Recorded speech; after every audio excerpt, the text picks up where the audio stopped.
Assalamualaikum. My name is Ambar Qasim. Today I am going to discuss to you probability or random samples. The topic of my presentation is systematic random sampling, cluster sample, multi-stage sample, multi-phase sample and sequential sample. Systematic random sampling. Systematic random sampling probability की एक type है जिसमें population जो है हमारे पास वो alphabetically, numerically और geographically arrange होती है। इसमें हम सैम्पल जो है सिस्टमेटिकली सिलेक्ट करते हैं जो हमारी होल पॉपुलेशन को रिप्रेजेंट कर रही होती है। Let's see what is systematic random sampling. Systematic sampling is a type of probability sampling. A statistical method involves the selection of elements from an ordered sampling frame. This is calculated by dividing the population size with the sample size k is equal to capital N divided by small n. Example of systematic random sampling. Systematic random sampling की example में हम लोगों ने यहाँ पे एक hospital का data collect किया जिसमें 100 पेशेंट एज अ पॉपुलेशन हम लोगों ने सिलेक्ट किए हैं और इन 100 में से हम लोगों ने 20 पेशेंट सिस्टमेटिकली सिलेक्ट कर लिए हैं एज अ सैम्पल। आप स्टेप 2 में देख सकते हैं कि यहाँ पे हम लोगों ने के की वैल्यू निकाली है। K is equal to capital N divided by small n यानी कि पॉपुलेशन डिवाइडेड बाय सैम्पल। तो के की वैल्यू हमारे पास आ गई 5 यानी 100 डिवाइडेड बाय 20 तो इक्वल आ गया 5 के। अब हम लोगों ने रेंडमली सिलेक्ट करने हैं नंबर बिटवीन 1 to 5। तो सपोज कर लेते हैं कि हम लोगों ने सिलेक्ट कर लिया 4, नंबर 4 हम लोगों ने सिलेक्ट किया यानी कि पेशेंट नंबर 4। अब एवरी 4 + k पेशेंट हम लोगों ने इसमें इस के की जगह हम लोगों ने के की वैल्यू पुट करते जाना है तो हमारे पास पेशेंट्स सिलेक्ट होते जाएंगे। यानी कि हम 4 में करते हैं +5 तो हमारे पास आ गया 9। अब 9 में हम लोगों ने प्लस कर दिया अगेन 5 तो हमारे पास आ गया 14। इसी तरह हम ऐड करते जाएंगे और हमारे पास पेशेंट सिलेक्ट होते जाएंगे। Advantages and disadvantages of systematic random sampling. Advantages आ जाते हैं simple to implement, maximum dispersion of sample unit throughout the population, required minimum knowledge of the population. Disadvantages: less protection from possible biases, can be imprecise and inefficient relative to other design if the population being sampled is heterogeneous. The fourth point is cluster random sampling. Cluster random sampling में actually हम लोग population को groups में divide कर देते हैं जो बज़ाहिर दिखने में तो सेम होते हैं लेकिन अंदर से वो सब मुख्तलिफ होते हैं। What is cluster sampling? In statistics, cluster sampling is a sampling method in which the entire population of the study is divided into externally homogeneous but internally heterogeneous groups called cluster. Essentially, each cluster is a mini representation of the entire population. अब आप इस diagram को देख सकते हैं कि जहाँ पे पॉपुलेशन को डिफरेंट ग्रुप्स में डिवाइड कर दिया गया और इनमें से ये दिखने में तो सब सेम है लेकिन एक्चुअली इनके अंदर जो नंबरिंग है वो सबकी डिफरेंट है। एग्जाम्पल, हम लोगों ने पाकिस्तान में हाई स्टूडेंट्स की परफॉर्मेंस चेक करनी है। अब हम लोगों ने तमाम स्टूडेंट्स को 4 ग्रुप्स में डिवाइड कर दिया, group 1, group 2, group 3 and group 4। Group 1 में पॉसिबल है कि यहाँ पे स्टूडेंट्स जो उनसे हैं उनकी स्कूल्स डिफरेंट हों, उनके सब्जेक्ट डिफरेंट हों, उनकी जो उनसे परफॉर्मेंस वो डिफरेंट हों, तो वो हुए तो मुख्तलिफ ही लेकिन देखने में ये चारों ग्रुप सेम लग रहे हैं। क्लस्टर सैम्पलिंग में हम लोग जो उनसे एक ग्रुप को भी एज अ सैम्पल कलेक्ट कर सकते हैं और एक से ज़्यादा को भी।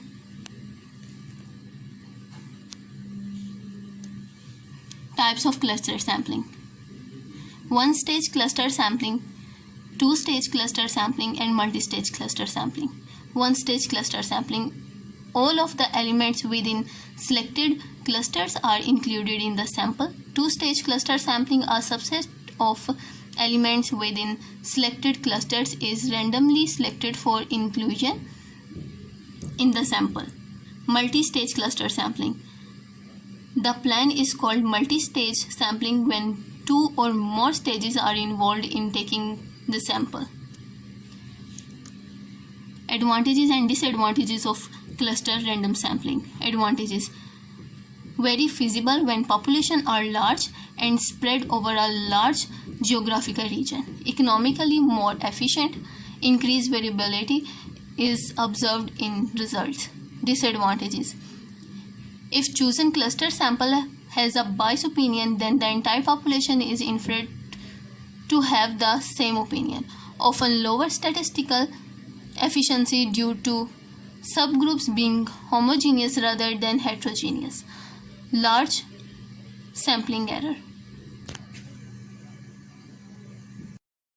The fifth point is multi-stage random sampling. Multi-stage random sampling में हम लोग क्लस्टर सैम्पलिंग की तरह ही ग्रुप्स में डिवाइड कर देते हैं अपने पॉपुलेशन को, और उसमें से उन ग्रुप्स में से अगेन हम लोग सैम्पल सेलेक्ट करना शुरू कर देते हैं. यानी कि हम लोग पहले सैम्पल्स बनाते हैं, फिर उस सैम्पल में से अगेन सैम्पल्स बनाते हैं, यानी उसे छोटे छोटे हिस्सों में डिवाइड करते जाते हैं. इसलिए थोड़ा कॉम्प्लेक्स हो जाता है क्लस्टर सैम्पलिंग की निस्बत. डेफिनेशन इसकी देखते हैं. इन statistics, multi stage sampling is the taking of samples in stage using smaller and smaller sampling unit at each stage. Multi-stage sampling can be a complex form of cluster sampling because it is a type of sampling which involves dividing the population into groups. For example, suppose we choose student from LCWU, Lahore college for women university. Suppose कर लेते हैं कि हम लोगों ने LCWU के students choose किए as a population. फिर उसमें से हम लोगों ने सेलेक्ट कर लिया स्टैट्स डिपार्टमेंट, बिकॉज यूनिवर्सिटी में बहुत सारे डिपार्टमेंट्स होते हैं, तो हम लोगों ने एक स्टैट्स डिपार्टमेंट को सिलेक्ट कर लिया. अब स्टैट्स डिपार्टमेंट में से हम लोगों ने उसकी क्लासेस को, यानी BS2, BS4, BS6, BS8, यानी इन सब क्लासेस में से हम लोगों ने फर्स्ट 5 टॉप स्टूडेंट और 5 एवरेज स्टूडेंट सेलेक्ट कर लिए. और इन 40 स्टूडेंट्स में से अगेन हम लोगों ने कोई से 10 टॉप और एवरेज स्टूडेंट में से 10 स्टूडेंट्स ले लिए. आप ये डायग्राम देख सकते हैं. इसमें यूनिवर्स को आप समझ लेंगे हमारी यूनिवर्सिटी और पॉपुलेशन स्टैट्स डिपार्टमेंट है. इसमें से हम लोगों ने अगेन सैम्पल्स लिए, यानी 5 टॉप स्टूडेंट एंड 5 जो से एवरेज स्टूडेंट्स ओरिजिनल सैम्पल्स में. फिर उसमें से अगेन हम लोगों ने 10 जो से हैं वो 5 टॉप्स एंड 5 जो से एवरेज स्टूडेंट सेलेक्ट कर लिए. यानी कि हम लोगों ने सैम्पल पॉपुलेशन में से सैम्पल लिया, फिर अगेन सैम्पल, फिर अगेन सैम्पल. और सारा प्रोसीजर जो सा होता है ये मल्टी स्टेज सैम्पलिंग को रिप्रेजेंट करता है. अब हमारे पास आ जाती है advantages and disadvantages of multi stage sampling. Advantages: less time consuming, more accurate, more effective. Disadvantages आ जाते हैं हमारे पास कॉस्टली और sampling error difficult to measure. The second last point is multi phase random sample. Multi phase random sample में हम लोग population में से सैम्पल्स लेते हैं, उन सैम्पल्स में से अगेन सैम्पल्स निकालते हैं जिन्हें हम सब सैम्पल्स का नाम देते हैं. What is multi phase sampling? A sampling method in which certain items of information are drawn from the whole unit of a sample and certain other items of information are taken from the subsamples. Multi-phase sampling is an extension of two-phase sampling, also known as double sampling.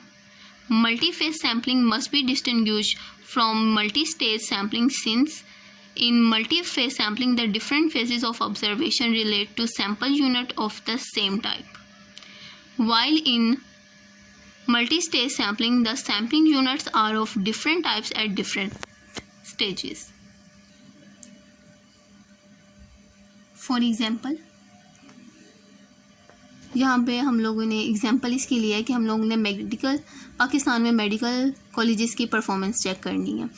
तो हम लोगों ने कोई से 3 colleges select किए, उन्हें questionnaires दिया और उनमें से रेंडमली कोई से 12 स्टूडेंट्स सेलेक्ट कर लिए. यानी कि पहले हम लोगों ने मेडिकल कॉलेजेस लिए, यानी कि वो हमारी पॉपुलेशन हो गई.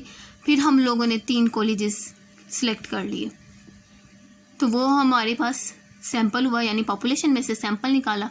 फिर अगेन उस सैंपल में से हम लोग ने अगेन सैंपल लिया, तो ये सारा जो प्रोसीजर है हमारे पास आ गया मल्टीफेज सैम्पलिंग में। हम देखते हैं इसकी advantages of multiphase sampling, less expensive, and second point is it reduce the burden on respondents. The last point of this topic is sequential random sampling.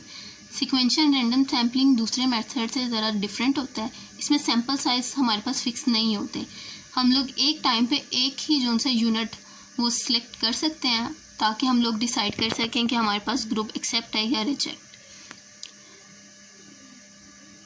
Let's see, this method of sample selection is slightly different from other methods. Here the sample size is not fixed. Sampling units are drawn on by one or in lots, and the decision is based on a definite rule relating to the sampling unit themselves. We draw one unit at a time, and after each drawing we made a decision whether to accept group, whether to reject it. Thank you.